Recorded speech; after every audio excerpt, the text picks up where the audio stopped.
من بعد ما مشى ليا الذوق ومشى ليا الشم، وكان عندي واحد الالم ما نقولش لكم عليها في الجسم ديالي. الا كانوا عندك هاد الاعراض اللي غادي نقول لكم دابا، فما عليكم غير بهاد الوصفه، ديروها بعينكم مغمضين غادي تخلصوا نهائيا. الا كان عندك الم في الحلق، الم في الراس، الم في الجسم كامل، الدوخه، الكحه، ارتفاع درجات الحرارة، الزكام، العطس، الحمى الشديدة، فهاد الوصفة هادي غادي تخلصكم من السعال الحاد، غادي تحيد لكم الضيق في التنفس، وكتدير حتى المناعة، يعني كتقوي لكم المناعة. فكيف ما قلت لكم غير جربوا هاد الوصفة، غادي تهناو وغادي تشكروني عليها.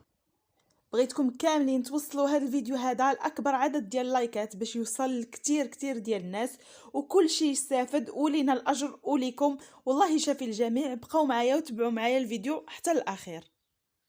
بسم الله على بركة الله، غادي نبداو الوصفة ديال اليوم. كيف ما غادي تلاحظوا معايا، اول مكون اللي غادي نحتاج اللي هي عشبة غنية عن التعريف، اللي هي عشبة الشيبة. بزاف الناس ما كيعرفوهاش، ولكن اكثر ديال الناس كيعرفوا هاد العشبه هادي. انا غادي نخلي لكم الاسماء ديالها هنا في صندوق الوصف اولا في الفيديو ان شاء الله. فكما كنعرفوا ان الشيبه غنيه عن التعريف، وكنستعملوها في بزاف ديال الاستعمالات، سيرتو حنايا في المغرب فكنستعملوها في الشاي ديالنا المغربي، ونتيجتها رائعه، كتسخن لنا الجسم ديالنا. وبالنسبه للفوائد ديالها في هاد الوصفه هذه، فهي غنيه غنيه غنيه بجميع الفوائد اللي كتكون غادي نبغيوها في هذا الفصل هذا، سيرتو الناس اللي كيعانيو من السعال، من الم الصدر، من ضيق في التنفس، من ارتفاع درجه الحراره، من الناس اللي عندهم الزكام، اللي كيعطسوا بزاف، اللي عندهم الحمى الشديده. فهاد الوصفه هذه غنيه عن التعريف، وغادي تعطيكم نتيجه رائعه رائعه رائعه. غير تبعوا معايا الفيديو حتى الاخير هكا باش تشوفوا طريقه الاستعمال وطريقه التحضير اللي غادي نحضروا بها هاد الشيبه هذه. اول حاجه هنايا غادي ناخذوا واحد الكاسرونه كما كتشوفوا، وغادي ناخذوا هنايا هاد العشبه ديال الشيبه كيف ما كتلاحظوا. غادي ناخذوا هنايا هاد العشبه ديال الشيبه اللي كتكون بطبيعه الحال مغسوله ومنشفه.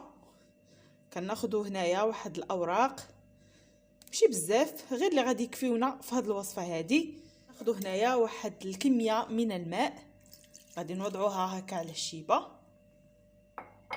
ودابا مباشره غادي نديروا هاد الاوراق ديال الشيبه اولا هاد الاعراج ديال الشيبه فوق النار اللي تكون متوسطه، ماشي مهيله وماشي مزجهده.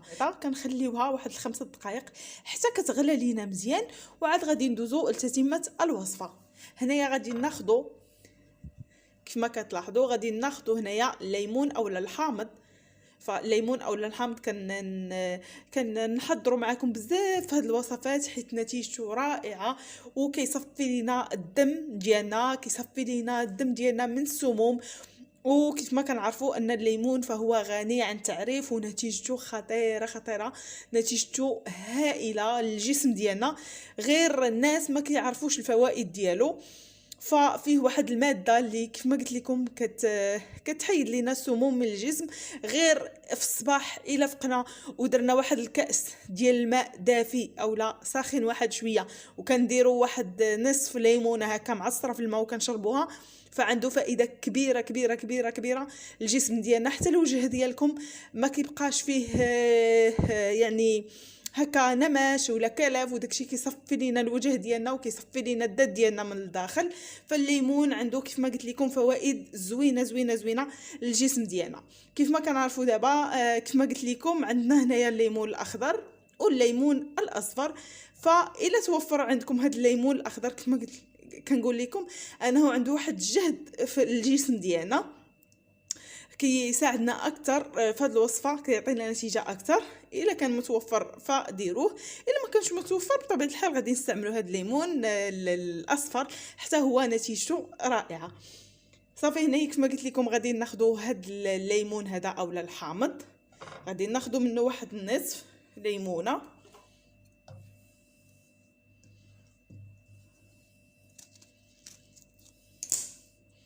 هانتوما كيف ما كتلاحظوا هنا غادلوا هاد البذور على هذا الشكل. غادي ناخذوا القلب ديال هذا الليمون هذا،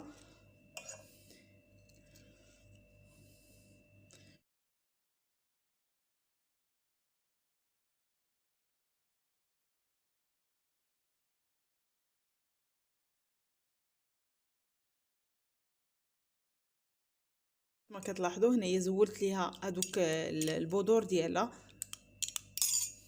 كما كتلاحظوا الخليط ديالي ديال الشيبه اولا منقوع الشيبه ها هو كيطبخ ليا. دابا ضروري ما عليا غير نطفي عليه مباشره المحلول ديالنا، فكنضيفوه وكنكونوا محيدين منه المكونات. هاي كيف كتلاحظوا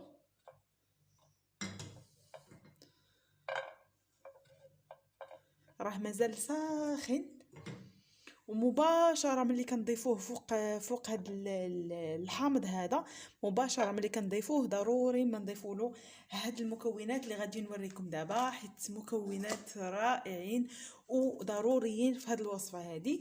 والمكون اللي غادي نضيف اللي هو القرنفل اولا المسمار، فهو غني عن التعريف ومعروف بالنتيجه ديالو اللي غادي نحصلوا عليها بالنسبه للناس كيف ما قلت لكم اللي كيعانيو من الاعراض اللي ذكرت لكم، اعراض اللي كتجينا بكثره في هاد الوقيته هذه.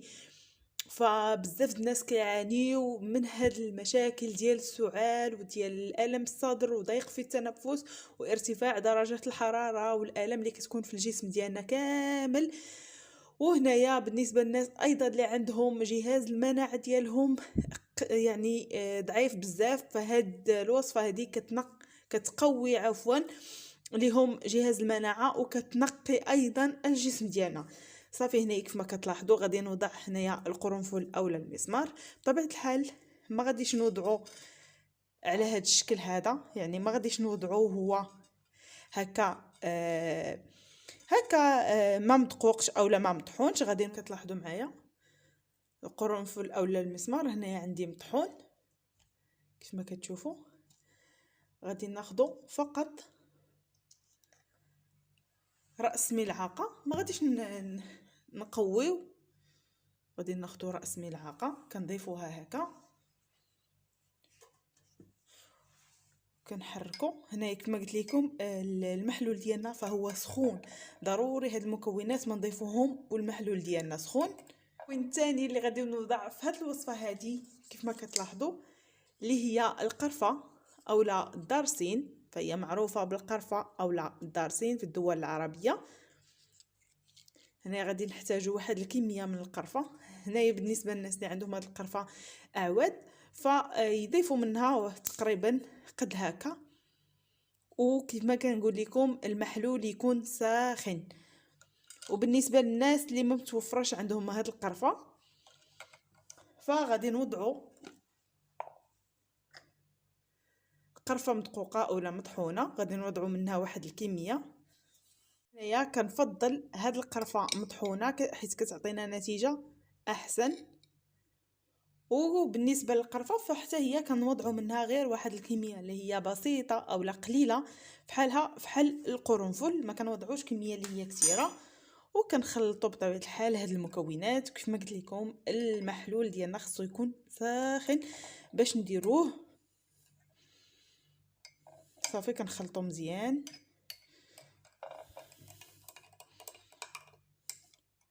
مباشره هنايا انا غير حيت كنسجل الوصفه باش بقيت فيها هاد المده، يعني كنوريكم المكون وكنشرح لكم. اما نتوما تكونوا حاطين المكونات، يعني ملي كيسخن لكم داك المحلول فكتكبوه مباشره وكتوضعوا المكونات وكتمشيو للمكان ديالكم اولا البليصه ديالكم اللي كتنعسوا فيها اولا الفراش ديالكم ديال النوم، كتمشيو مباشره وكتاخذوا هذا المحلول هذا.